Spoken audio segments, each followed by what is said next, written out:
Yo, what's up? What's up? Hope all is well. Back in the 5-minute pool, a second day in a row. It's been a while since I've done 2 days in a row. So let's get this thing started. Put myself in the 5-minute pool, so I'm waiting and waiting, and we'll see what comes out. Shout out to my boy Alex in the chat up above. What's up? Hope all is well. Time to start playing. I got a little distracted. I was actually thinking about writing a chess rap because I like hip hop. It's no secret, or I guess maybe some of you guys out there in the Ethernet don't know. But yeah, I mess around a lot with hip hop. I like writing stuff, and I actually did write a chess rap when I was like really young, probably like 10. And I actually do remember it by heart, but I'm not going to sort of regurgitate it right now. But who knows? Maybe in the future I will sort of like spit that, like just DJ spin that, and I'll just spit it. But here we go. All right, we got an opponent. So let's see, Matt Master. All right, I'm gonna play D4 because that's my thing. It's probably my favorite if I was honest. And I like to play knight f3 to avoid those gambits with e5. Queen's gambit. Okay, I'm going to go e3. I always like to recover that pawn pretty much quickly. And actually, this line with bishop g4 is actually pretty popular. The point is that you get the bishop outside of the chain, which is not what happens a whole ton in this opening. Typically, when white is playing the queen's gambit, it's outside of the chain. What I mean by that is that it's not outside the chain. Usually the bishop is on c8 and has to go to b7. And so now getting the bishop out so quickly on g4, the argument is that black has no bad pieces.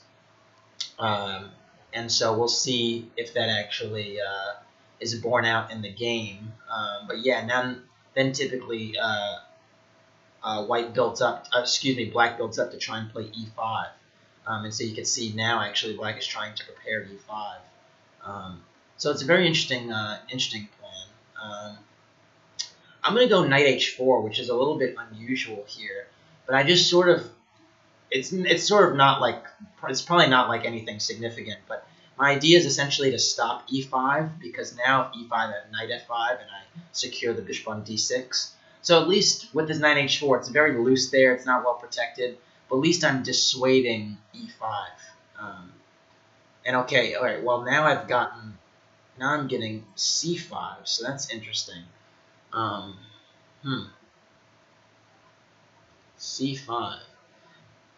I almost want to take that, and I'm going to take that and open up the diagonal for my bishop on b2, and now it's almost a symmetrical position actually.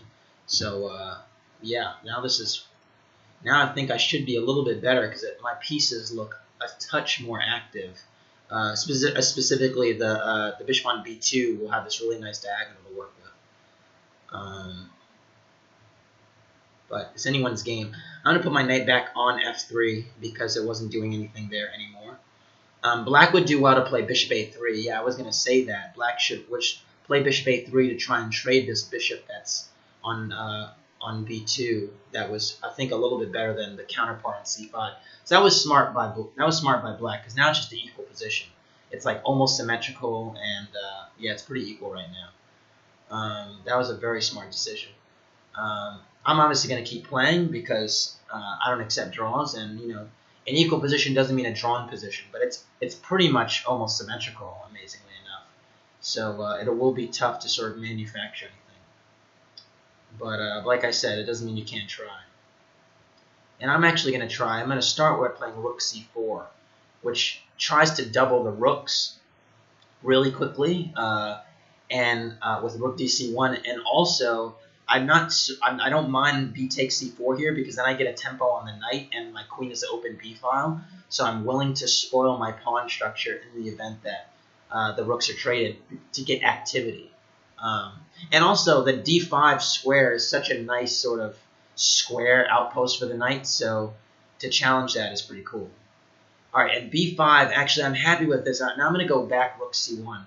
And you say, what's the difference here? How did rook c1 do anything? And my answer to that would be, well, now the c6 square is weak. So maybe I could think of entertain playing knight c6. And that's basically what I'm going to try and do, is target this this square on c6. That was this weakness created by the b5 move. So that I'm going to try and have my knight's outpost on c6 and maybe e5. The other plan I could think about playing is maybe getting e4 to dislodge the knight that way, the knight on d5, but I don't know. It's a little bit risky. Alright, so queen d6 stops knight c6 for the time being. Man, it's so symmetrical, it's tough to do anything.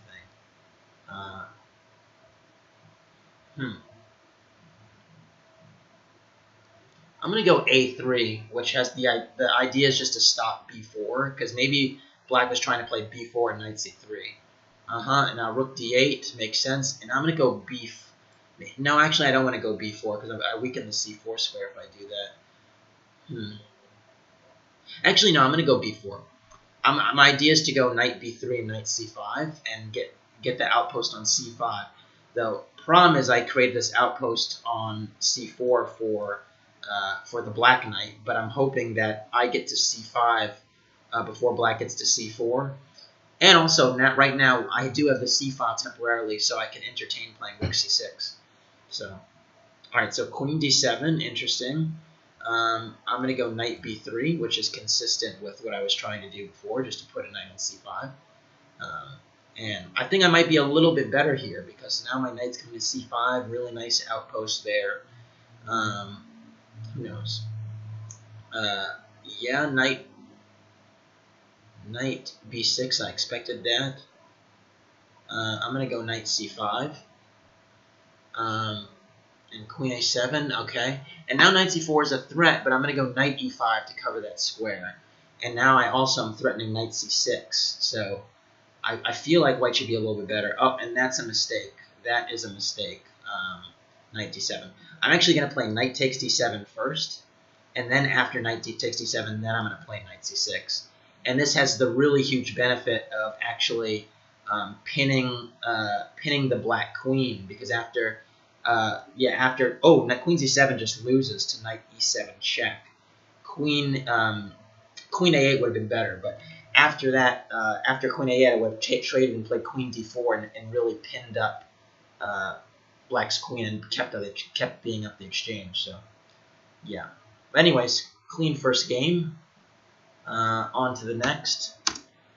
And oh yes, Yozik, I've played him many times. And yeah, okay, we're gonna go d5. Yeah, so c4. The best move here is d4, but I never like playing these sort of reverse Benoni structures. It always seemed a little bit strange to me that white should have. It always seems strange to me that black should be fine here, because white is essentially getting this position a tempo up on the black side of it. So it always made me uncomfortable to play these, but I'll play it. See where it gets me. So e3, yeah, classic move, just to undermine my position. I'm going to go e5. And after e takes d4, I'm going to go e takes d4. Because if I go c takes d4, then white can go rook e1, and my e-pawn would just be targeted. And yeah, this position, I don't know. I feel like black is usually doing well here, but excuse me. I feel like white is usually doing well here, but I'm gonna try and get a little creative. I really want to play. I really want to attack that bishop on e5. But I don't know how to do it effectively. I can go knight g4, but then bishop f4 back. I'm going to go bishop. If I go bishop d6, then he trades my knight and goes knight d2, and then this knight gets this amazing e4 square. So can't really allow that.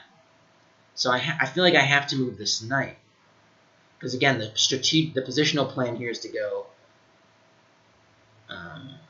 Yeah, I'm going to go knight g4. Yeah, because the strategic plan was for white to go bishop takes f6 and knight d2, and I really could not allow that. And you know what? Now I'm going to get a little aggressive.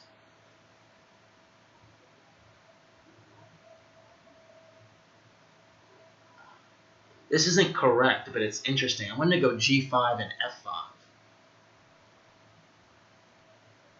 I'm going to go for it. It's a blitz game. I'm going to go g5 and f5. The idea is just to, just try and really very quickly attack White's king side with f4. But it probably shouldn't work, but it's just a really interesting plan, and it's blitz after all.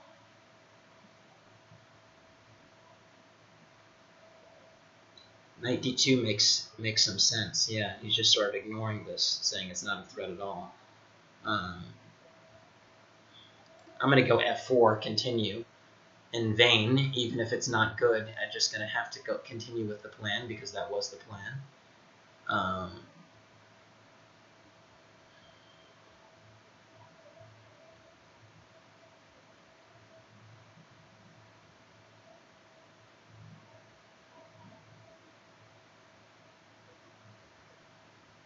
This is very aggressive and not very good because White can play like bishop d5 check and knight e4, and White has such good command of the light squares, but I really just sort of wanted to break the rules and see how far it could get me. But I'm ill-equipped for this because, again, I'm lacking development, my rooks aren't connected.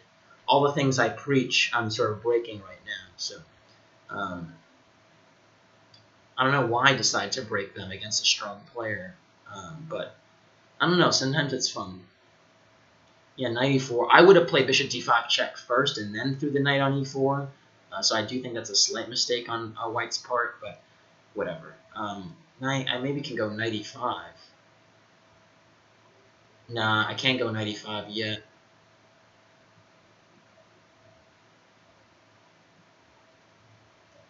I'm going to go bishop f5. No, I can't do that either. I need to I need to develop my pieces, but it's so hard.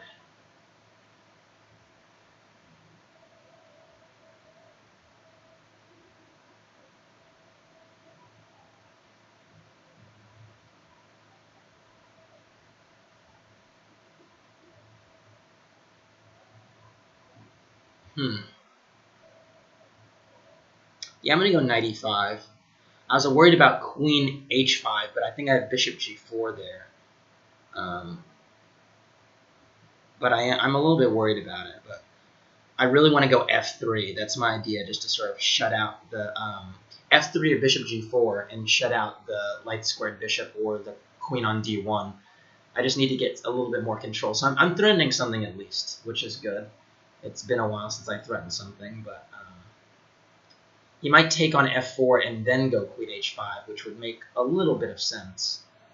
But I think I'm okay now. I think, again, White would have been much, much better if he played bishop d5 first instead of knight d4, because then he would have just had another piece flung into the party. Yeah, and now he's deciding to play it. But there's some differences here, because now I can throw in f3 or bishop g4. I'm going to take first and then go bishop g4. Because now my rook is also involved in the f-file. So I think that's good. And now he might have to give me the two bishops because I'm threatening knight f3 check. So this might have been good for me actually now.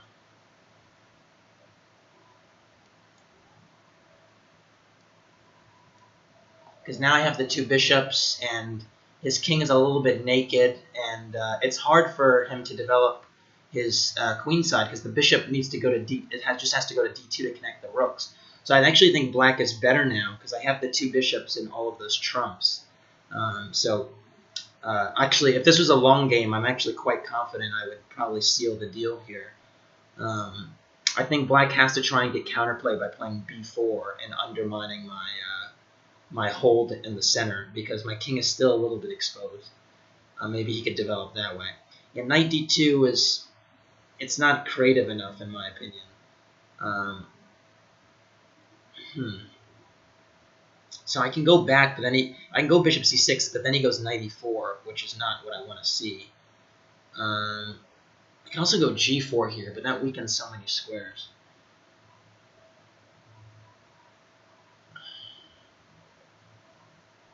I really don't want to give up that bishop, though. It's so strong.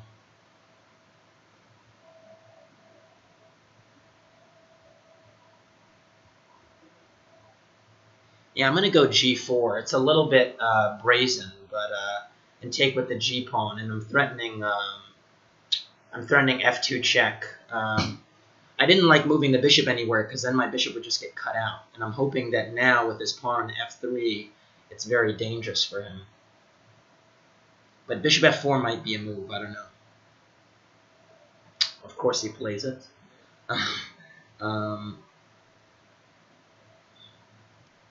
And I'm going to go bishop g5, trying to attack that bishop. Yes. And now I'm going to trade. And I can't take, unfortunately, because there's queen g3 check. So that's really annoying. So I'm going to go queen... What am I going to do? I'm going to go queen d... No. Yeah, I'm going to go queen d6 and then take with the f4 pawn. But I have to be quiet now because I'm really down on time, so I need to catch up.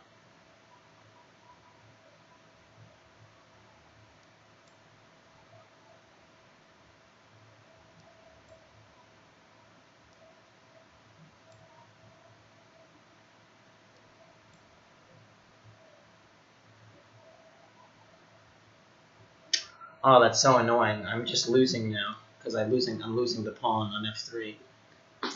Ah, that was a little bit annoying. I felt like I had something there, but I missed this queen f2 move.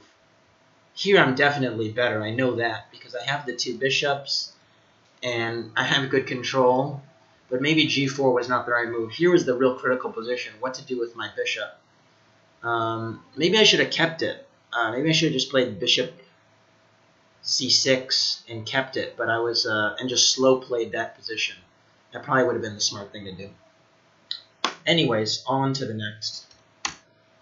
We'll see who's up next. I'm curious though. What should I play? I'm gonna turn on the engine for a second. Yep, bishop c6. Keep the bishop. And yeah, I was right. Bishop c6, and then knight e4 blocks my bishop, and then I have to sort of slow play the position with the two bishops, which is not really what I wanted to do. I normally I'm happy slow playing it, but I talk so much during the games that I really just want to sort of fast play it because I don't have a ton of time left. But yeah, my whole idea with f5, g5 and f5 was bad. It was just something that was creative and yeah, fun to execute during a Blitz game. So, who's up next? By the way, I saw today Carlsen is just killing it in the rapid portion of the Grand Chess Tour, which really shouldn't come as a surprise to anyone. I mean, I think he's like 100 points in rating from the number 2 in rapid rating, and he's also just so resourceful. Honestly, Carlsen is so talented and resourceful that he puts so much pressure on opponents with the clock that because he's seldom down on time. That I mean, he just keeps trying to set these little traps, and eventually you fall for one. So it's like not that surprising to me that he's killing the rapid because he should. He's really easily the best player in rapid, in my opinion. In Blitz, it's a little bit of it's a much closer contest because guys like Nakamura and stuff like can be somewhat on par, but he's best at Blitz too. But rapid in particular, it's like. It's enough time where you can think against the guys like Naka who are sort of on par with him and like make better, stronger moves. But it's not enough time for guys like Caruana and those types that they just flounder under pressure because they just don't play a lot of rapid and blitz chess. Otherwise, it's not something that they put an emphasis on. So, I mean, Carlsen. It's not like Carlsen puts a huge emphasis on it, but he definitely wins a lot of games just by like sort of eliciting mistakes at really unfortunate moments. So, all right, Scotch. Maybe I'll get to play the Scotch. Okay, no, he's gonna play the French. What am I gonna play against the French? I'm gonna play the Advance. I think that's the flavor of the month. The Advance is honestly. Pretty interesting line to play. It's just like just a really like interesting line to play, and yeah, I feel like it doesn't get not enough people actually play it. I always like White's castling very quickly and always has like a bunch of counterplay on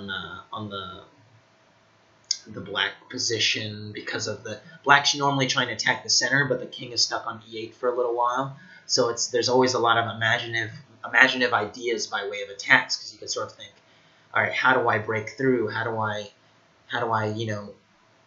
attack? How do I create some attack before black castles? As you guys will know, attacking isn't really my strong suit, but developing is, and I think White has a lead in development here that means something. I don't like the bishop on e7 in particular is a really awkward piece for black. And yeah, g5 is no good because, in my opinion, because I can play e takes f6, and yeah, this looks very suspicious to me because now I can go knight takes g5, and I'm threatening bishop h5 check. I'm up a pawn. This will be over in well, I don't know if he's going to resign, if he's the resigning type, but the game should be over in a few moves. So check. And I honestly don't even think I need to defend the bishop. So I'm not going to. I'm just going to play queen takes d5 because I feel like I should have some attack here with rook e1 check. Oh, and that's just a blunder. Now I can take this with check. So that just doesn't help the cause, and yeah, that's resign. Yeah. Again, this is actually, to this point, like knight f3, knight c6. Bishop e2 is really not popular. Normally, white players play a3 or bishop d3, but bishop e2 is a fairly innocuous move that has some bite. And the point is, if you take on c5 and play b4, you're weakening your queen side a little bit because now the c3 pawn is backward, but you're really disrupting black's development because black would like to play the knight to e7, and after bishop e7, well, that doesn't happen. So, yeah. All right, next. That was too easy. Anytime you win in less than 20 moves, it's like it's probably been too easy. You can probably chalk it up to them not being at their best. But what can I say?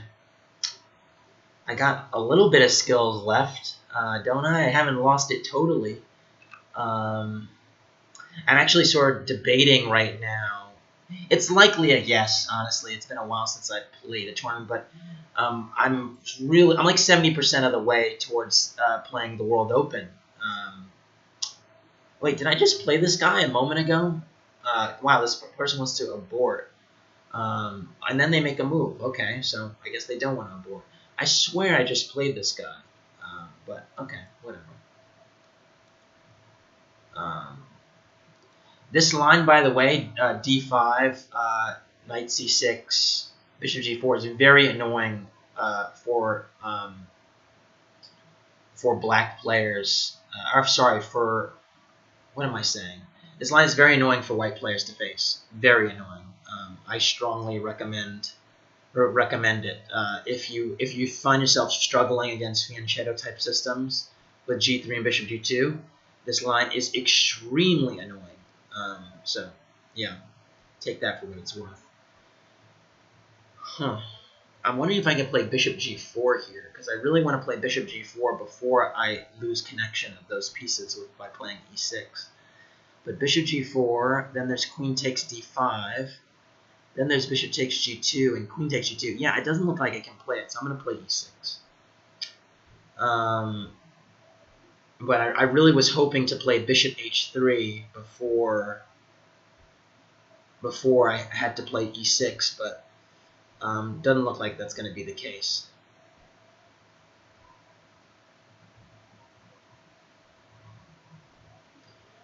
I still like my position, though. I mean, my pawn structure is super healthy. And now I'm going to try to pawn storm with h5. Very important here in the interim that I don't allow the c file to be opened in any way, because then I'm in trouble. So I'm going to go king b8 to protect that a7 pawn. And knight a4 maybe has the idea of knight b5. So I'm going to go c5 is a really risky move to make. I'm going to go knight e7. Just the idea to play knight f5. I really don't want to play a6 to stop knight b5 because I don't want to create any hook on the queen side for my king. Creating a hook would be a bad idea. Now my knight can go to c6 or f5, and I think that should be okay. So it's really, again, it's if I open up if the c file or the b file gets opened up too quickly, that would spell bad news. If the diagonal, if the g2 or the h1a diagonal, the white light square bishop got opened, that would be bad. But if I ensure those things don't happen, I should be in good shape.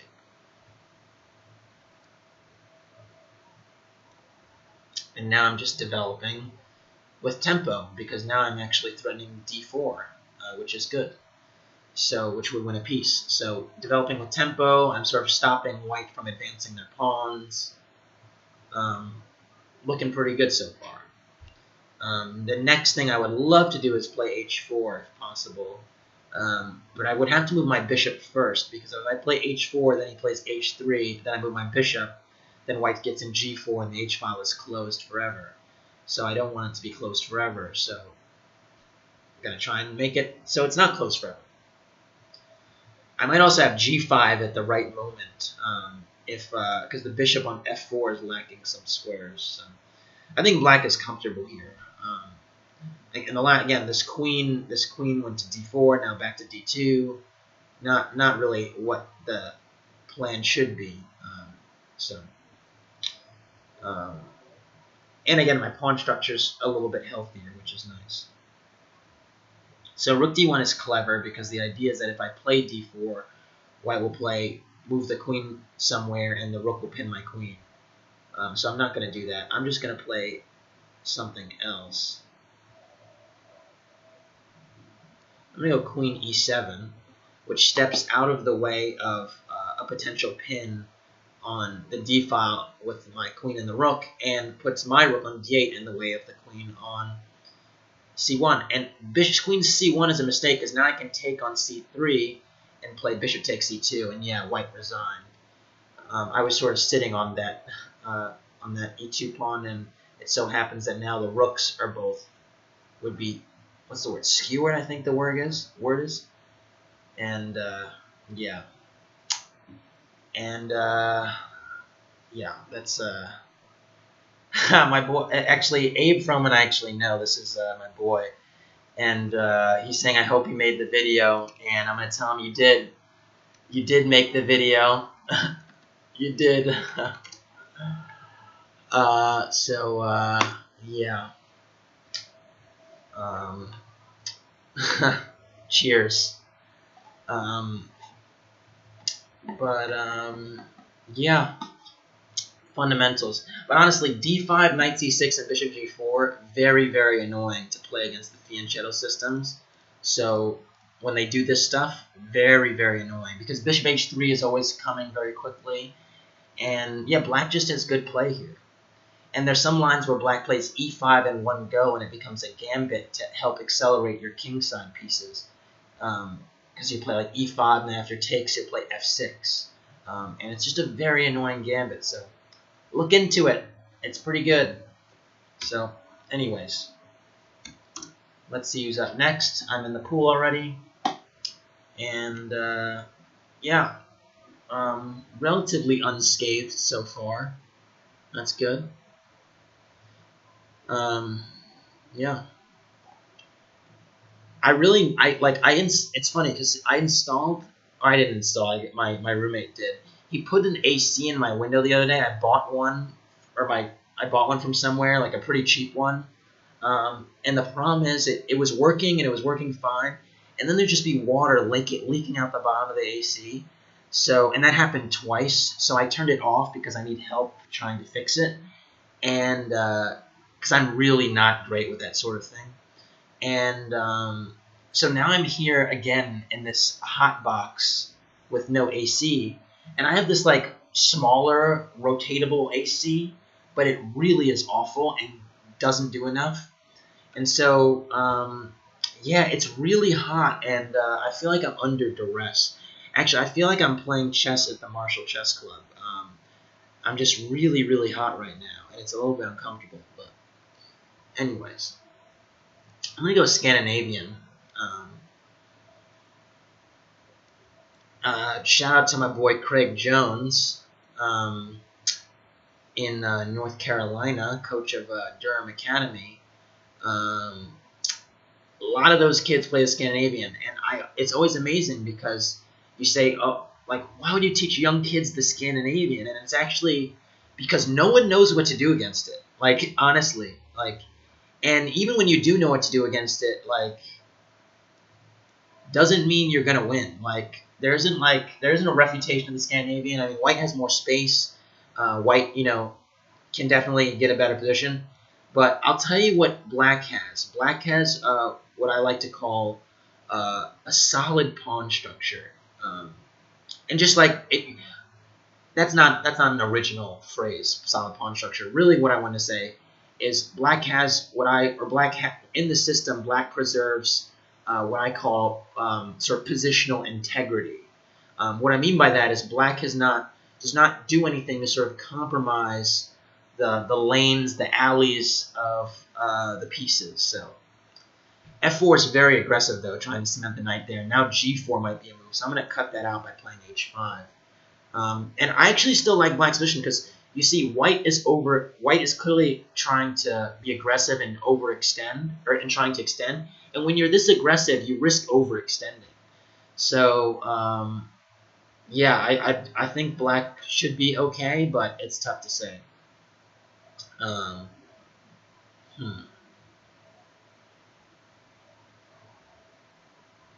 gonna go h4.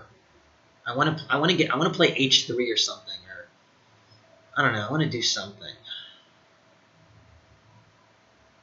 Maybe I should just castle queenside first. Yeah, this is getting a little dangerous. I'm gonna play knight b6 and castle queenside before we get into any more shenanigans, because he's loading up on the e-file, revving up for a sacrifice that I'm not gonna appreciate.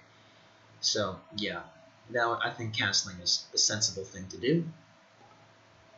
Now, if White really, is playing using their chops, they would play a4 to try and undermine my b6 knight, and then I'll have a decision to make. But I think I'm okay. Okay, a4, good move. Again, undermining. I'm gonna go knight d5. Cut that out before it gets any more uncomfortable. And I'm gonna go. I feel like I should take on c3, so I'm gonna do that. Always good to trade pieces when they start flinging things around you. Just a good idea. I'm thinking about playing a6, but I didn't love the fact that maybe they would have knight a4. So I think now I'll play a6. I'm a little bit more comfortable with the move now.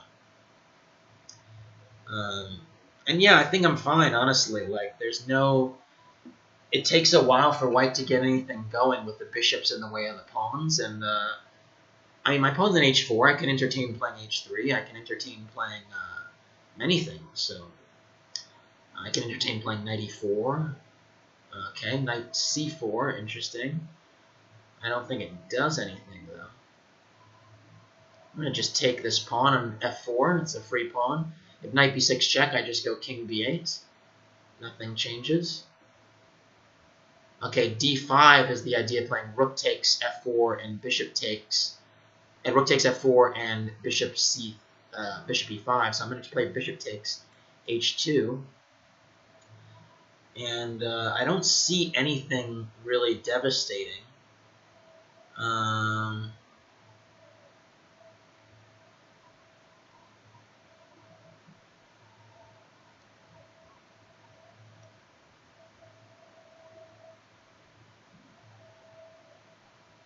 I really want to get an h3 now, if possible. Because I want to open up this h file.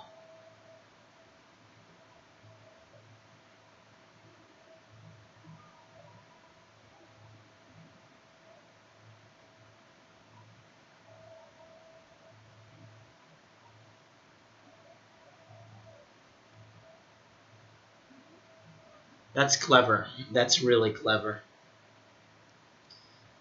Bishop e5 was sort of clever, except I'm wondering if I could play rook d6 now. Nah, it's probably a little bit risky. I'm going to play f takes c6.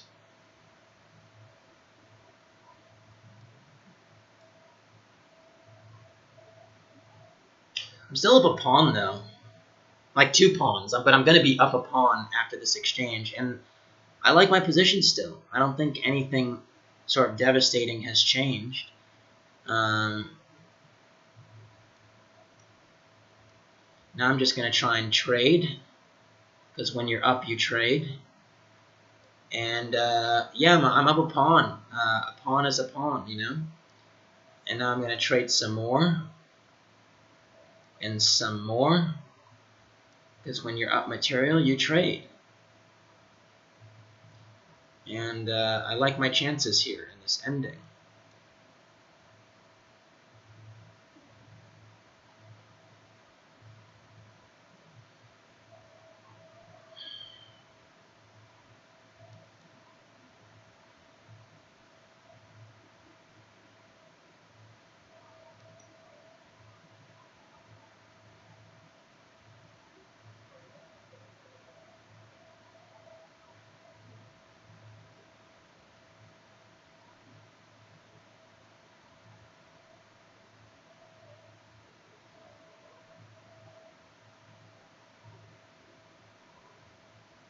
So the question is how to win this ending, because it's not easy.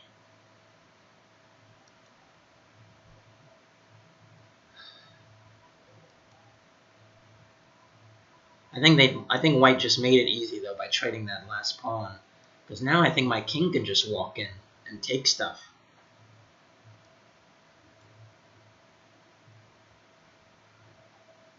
I think white needed to try to keep the g2 pawn a little bit longer and then tie my knight down to the g4 square, because my knight was really tied up. But now, I mean, circumstances have really changed. Now I can just high step to the end zone, because there's no breakthrough for white here, and white's knight needs time to win my b7 pawn. In the meantime, I can just run around and take stuff, really.